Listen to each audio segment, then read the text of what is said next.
emoções. O saber nos faz compreender e a ação nos faz crescer. Irmãos, boa tarde ou boa noite. Eu não sei quando é que esse vídeo vai ser ouvido por vocês. Que os bons espíritos nos auxiliem os propósitos de aprendizagem e que realmente Joana d'Arc abençoe os nossos propósitos de aprendizado dentro desse tema que eu acho importantíssimo nesse momento que vivemos, que é a busca da nossa evolução. Falar sobre casamento, sobre família, sobre ciúmes, sobre divórcio. O que a doutrina espírita nos diz? Vamos pensar primeiro sobre a questão do casamento monogâmico em nossa sociedade. No Livro dos Espíritos, na lei de reprodução, Allan Kardec propõe algumas questões aos espíritos sobre a poligamia. E na questão 701, eles asseveram que a poligamia é lei humana cuja abolição marca um progresso social. O casamento, segundo as vistas de Deus, tem que se fundar na afeição dos seres que se unem. Na poligamia não há afeição real, há apenas sensualidade. Então nós já vemos que o casamento monogâmico dentro do projeto de evolução de Deus para nós, as criaturas, o casamento monogâmico constitui um progresso. Isso a gente precisa ter muito claro, para que a gente não ceda às ideias investidas dos modismos para dizer que o casamento acabou, que a família, a sua função se dispersou, se extinguiu, e nós vamos ver que, segundo os espíritos, não, a família é um projeto de Deus para a nossa evolução. Tanto é assim que a infância nos seres humanos é muito mais longa do que nos outros animais. Nós precisamos nos humanizar no contato social. É vivendo em família que nós vamos construindo os nossos laços de afeto, fazendo a aprendizagem do afeto, uns em contato com os outros. Não é à toa, não é por acaso, que o mandamento maior que deve nos reger, que é o amar a Deus sobre todas as coisas e ao próximo, como a si mesmo. Iniciamos esse amor ao próximo, amando aqueles que estão vinculados pelos laços consanguíneos, aprendendo e exercitando esses vínculos, a construção desse amor, para que mais tarde nós possamos expandir e pensar na família universal, a família humana. Então, a lei social, a vida social está na natureza, Nós aprendemos a ser humanos em contato com outros humanos. E viver a dois, e depois a três, quando chegam os filhos, Então, é uma grande aventura, uma caminhada cheia de aprendizado. Dias de chuva, dias de tempestade, mas também dias de sol, quentes e frios. Como diz uma música, numa poesia, é preciso saber viver. Vejamos o que diz o espírito Benedita Fernandes sobre o matrimônio. Olha, o matrimônio é uma experiência emocional que propicia a comunhão afetiva, da qual resulta a prole, sob a responsabilidade dos cônjuges, que se nutrem de estímulos vitais, intercambiando hormônios preservadores do bem-estar físico e psicológico.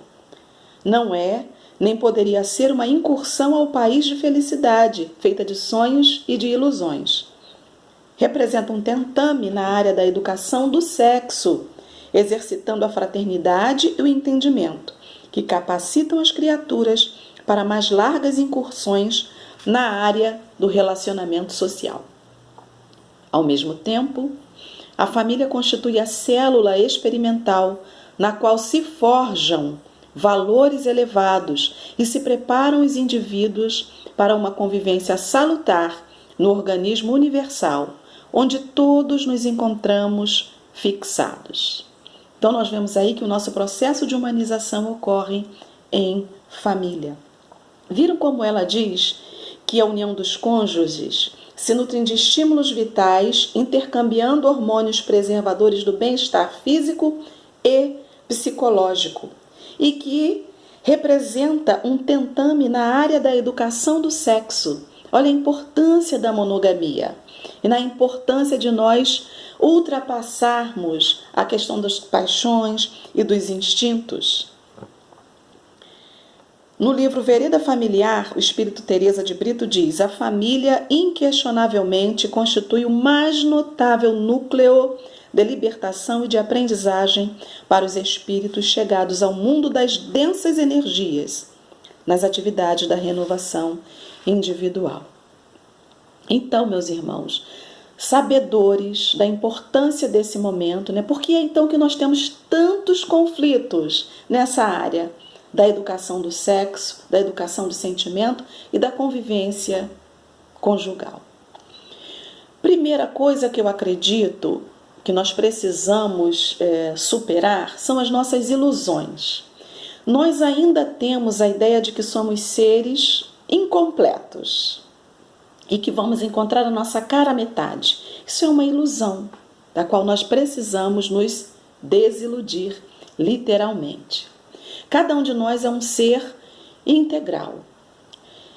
E eu acredito que só se prepara para viver a dois quem também se prepara para viver só. Quem aprende a se olhar e a se amar, a se perceber inteiro, íntegro, para compartilhar a felicidade com o outro. Uma outra ilusão que nós acalentamos é a de que nós vamos, ao encontrarmos a nossa cara metade, vamos ingressar no mundo de foram felizes para sempre. O amor é uma construção. Ele não está pronto e a gente não encontra nas prateleiras dos supermercados. Não é? É uma construção diária. O casal precisa se reinventar, se reconhecer e se compreender mutuamente dia a dia. É uma construção. Uma outra ilusão. Nessa luta, nessa busca desse amor, dessa paixão dos contos de fadas, nós costumamos nos apaixonar por um ideal. Nós costumamos conviver com o ideal daquela pessoa que a gente imagina e a gente não consegue ver o ser real. Conviver com a realidade. Essas são ilusões que realmente nos conduzem a nenhum êxito na convivência conjugal. Dentro desse quadro, né, de aprendizagem, de construção de afeto, nós vamos então, porque nosso tempo é bem curto, né? Então, como a gente vai se preparar para essa empreitada que é importantíssima na nossa vida? Alguns grupamentos religiosos, né, costumam realizar até um curso de noivos, né? Em 1 mês, 2 meses a gente se prepara para o casamento? Não. Construção para o casamento, ela vem antes, né, no nosso processo de construção enquanto indivíduos, nos preparando para sermos íntegros, inteiros, fazendo a nossa reforma, a nossa construção íntima, individual, que precisa se organizar em termos profissionais, na escolha de uma profissão, na manutenção física, ter uma profissão, ter de onde tirar o sustento, né? E onde nos apoiarmos espiritualmente, uma âncora emocional, estarmos equilibrados. Porque um dos grandes problemas nos relacionamentos conjugais é a questão do ciúme. E o ciúme, eu lembro aqui de uma frase que eu ouvi do Milton Menezes há muitos anos atrás. Ele disse assim: o ciúme não é prova de amor. Não caiam nesta esparrela. E eu lembro que na época eu não sabia o que era esparrela, fui procurar no dicionário. Esparrela é uma armadilha, né? Porque o ciúme é apenas prova de insegurança, de máximo de egoísmo.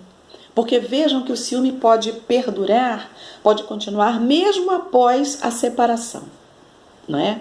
Então o ciúme não é prova de amor. Superando então crenças que nós vamos guardando de nossas ilusões infantis, né? A preparação para o casamento então se dá ao longo da vida e ela precisa continuar existindo após o casamento. Todo dia é dia de se preparar para viver em conjunto, viver a vida conjugal. Então, vamos usar para a gente conseguir aqui consolidar os nossos ensinos um caso que está no livro Ação e Reação, que acho que precisa ficar para dever de casa para todos nós. O título do capítulo é Resgate Interrompido, lá no livro Ação e Reação. Essa capa aqui é bem velhinha, ó, tá? Francisco Cândido Xavier, pelo Espírito André Luiz. Então ele vai contar a história do caso de Ildeu e Marcela. André Luiz está, junto com a sua equipe, fazendo o estudo e vão encontrar esse casal, com 3 filhos, um menino e 2 meninas. O casal vive às turras, uma fase super difícil, e o marido está vivendo o encantamento de uma relação extraconjugal. Apaixonado, ele começa a se afastar dos deveres do lar, e a Marcela, a esposa dedicada, cuidando dos filhos, e vai sofrendo todas aquelas angústias terríveis. Um belo dia, a fascinação chega a tal ponto que o Ildeu só consegue se pensar feliz, livre do casamento, que ele pensa ser uma algema que destrói a sua felicidade. O que ele faz? Muito mal assessorado espiritualmente, ele começa a planejar assassinar a esposa. E numa noite, ele planeja, pega a arma, se prepara para assassinar a esposa enquanto ela dorme. Os espíritos que estão acompanhando o caso, estão ali cuidando, vão tentar, de certa forma, impedir que esse caso aconteça, né? Que a tragédia ocorra. O que fazem então os espíritos? Acordam uma das crianças no momento, e uma das meninas, porque ele era apaixonado pelas meninas e odiava, não sabia porquê, o menino. Tinha ódio, verdadeiro asco e antipatia pelo garoto. E os espíritos então fazem com que uma das meninas mais novas acorde durante aquela, e a menina se depara e vê o pai com a arma na mão e diz: papai, por favor, não faz isso, papai. Nisso, a Marcela, que é a esposa, acorda, vê o esposo naquela situação com a arma na mão, e ela, na sua ingenuidade, acredita que ele vai dar fim à própria vida para se livrar da situação. E ela então diz para ele: por favor, não faça isso, seu Deus. Se é com outra mulher que você vai ser feliz, siga seu caminho, mas não se mate. Vá com Deus. Ele, surpreso pela condução que a coisa tem, aproveita a oportunidade e realmente escapole. Vai viver a vida. E Marcela fica então com os 2 filhos, se cuidando, né? E André Luiz, muito preocupado e querendo entender, né, aquela situação, vai dizer: poxa, por que é então que nós ajudamos nesse divórcio? Não seria o caso de defender Marcela para que o casamento perdurasse? E então o assistente fala para ele assim: olha só, há nas anotações do apóstolo Mateus certa passagem na qual afirma Jesus que o divórcio na terra é permitido a nós outros pela dureza dos nossos corações. Aqui, a medida deve ser facultada à maneira de medicação violenta em casos desesperadores de desarmonia orgânica. Na febre alta ou no tumor maligno, por exemplo, a intervenção exige métodos drásticos, a fim de que a crise de sofrimento não culmine com a loucura ou com a morte extemporânea.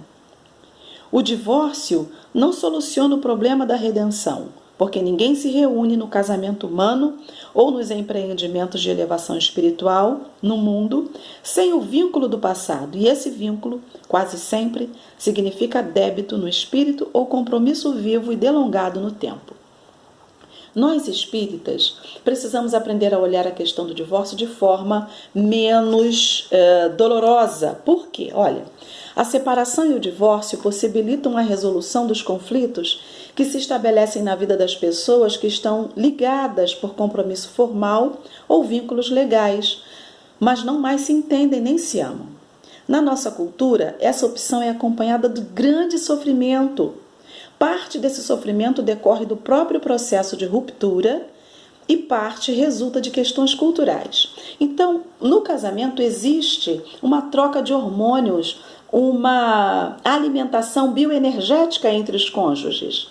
Quando acontece a separação, essa ruptura provoca dor. Então, a dor é natural do processo de separação. Mas há um outro tipo de sofrimento que nós acalentamos, que é inerente à nossa ideia, né? Nós temos sonhos de que aquele processo iria durar para a vida toda. O ideário cultural que nós temos sobre o matrimônio, né? Então, compreendendo a possibilidade da vida, compreendendo a possibilidade de renovação e de novas oportunidades, nós vamos conseguir passar por esse processo se assim for a escolha do casal, não é? Porque os espíritos orientam que tudo seja tentado antes de chegarmos à decisão do divórcio. Porque como somos espíritos imortais, estamos em trânsito.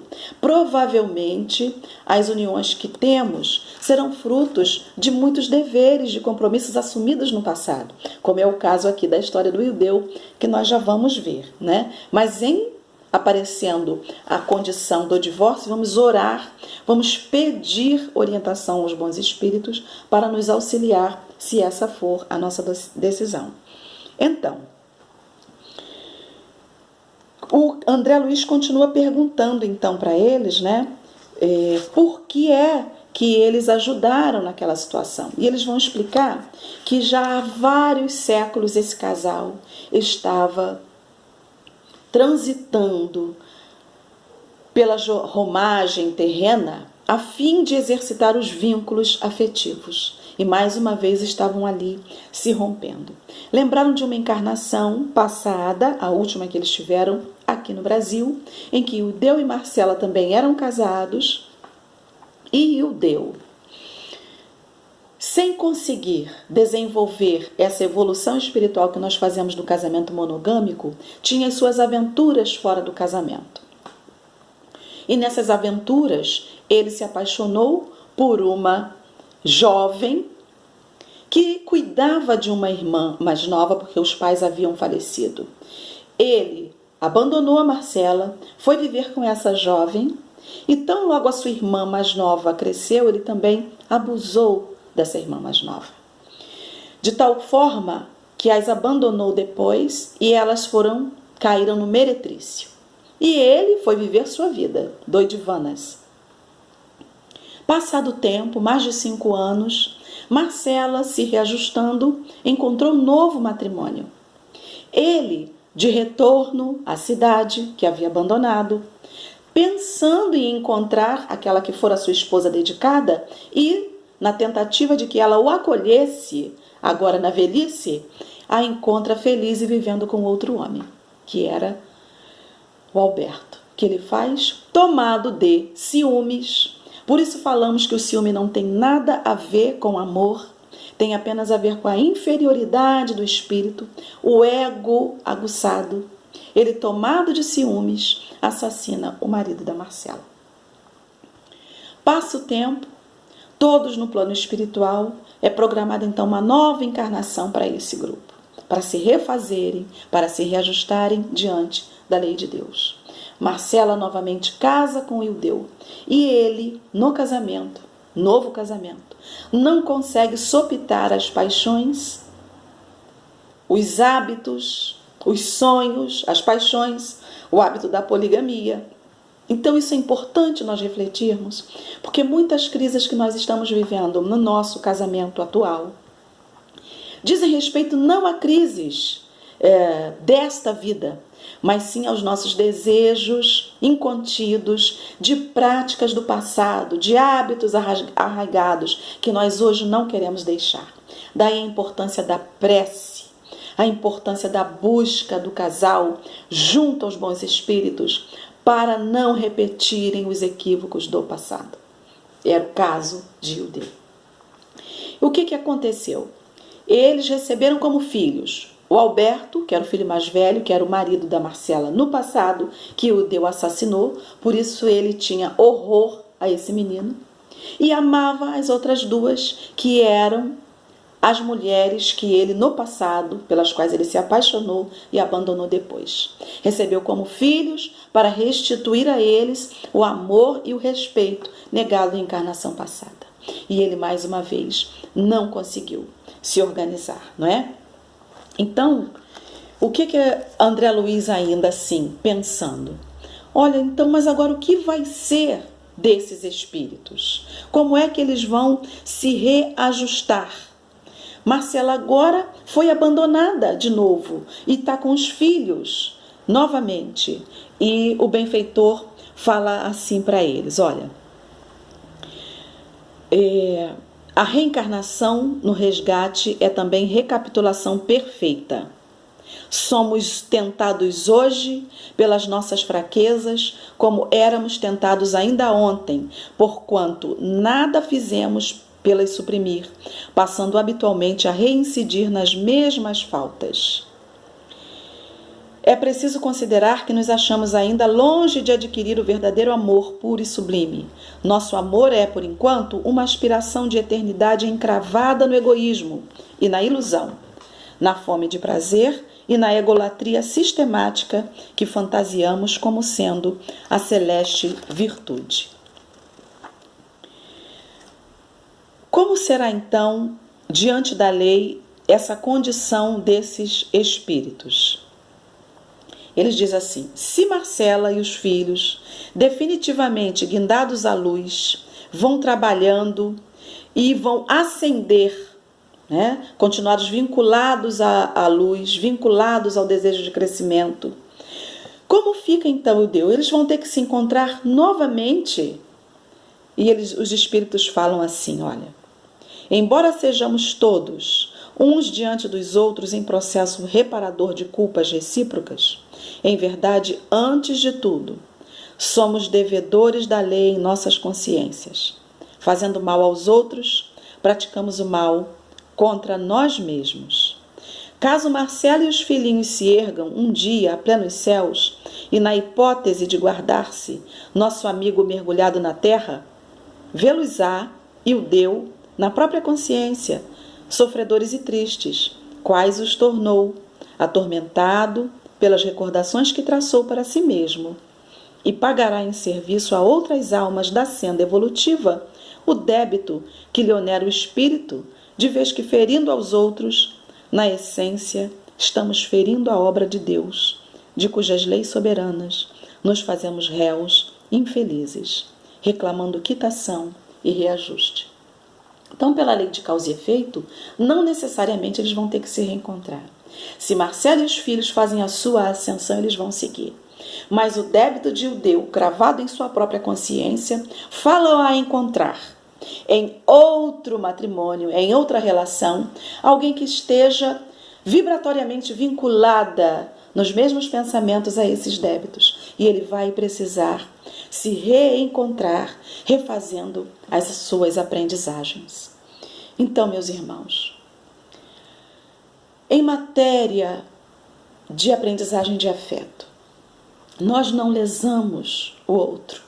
Lesamos a lei de Deus e a nossa consciência na pessoa do outro. Devemos trabalhar para a construção de nosso ser imortal, tendo certeza de que todo encontro que eu fizer ao lado de outra alma, eu terei que receber o resultado disto. Daí a importância desses temas, porque nós temos visto os espíritos encarnados na condição masculina ainda repetindo muito esses equívocos, trabalhando com educação, trabalhando em vara de família. Nós vamos vendo como os homens, a maioria, os espíritos que estão encarnados como homens, acham que esses encontros com o outro ser são encontros fortuitos, encontros que não vão dar em nada, são momentos de prazer, mas não são. Quando nos aproximamos vibratoriamente de outra alma, pelas linhas do sexo, estamos trocando vibrações, unindo-nos dentro da lei divina e teremos que nos acertar diante da lei de Deus e com a nossa consciência. Toda a responsabilidade, então. Como vemos homens que, após o divórcio, separam-se também dos filhos, abandonando esses filhos, e vão em busca de outras uniões, procurando refazer frustrações, compensar aquilo que não conseguiram em uma união, buscando compensar em outra.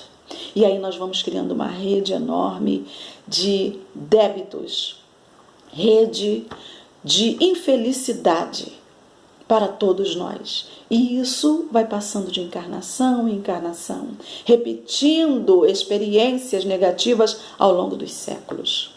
Então eu recomendo, para aprimorar, ampliar esses estudos, o livro Ação e Reação, o livro Nosso Lar, o capítulo Caso Tobias, o caso Noções de Lar.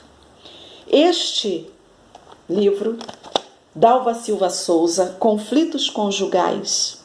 Outro livro de Dalva Silva Souza, Caminhos do Amor, porque são temas que nós precisamos estudar, porque precisamos dar esse salto quântico de aprendizado, de renovação, e entender que o encontro com o outro é também o encontro comigo.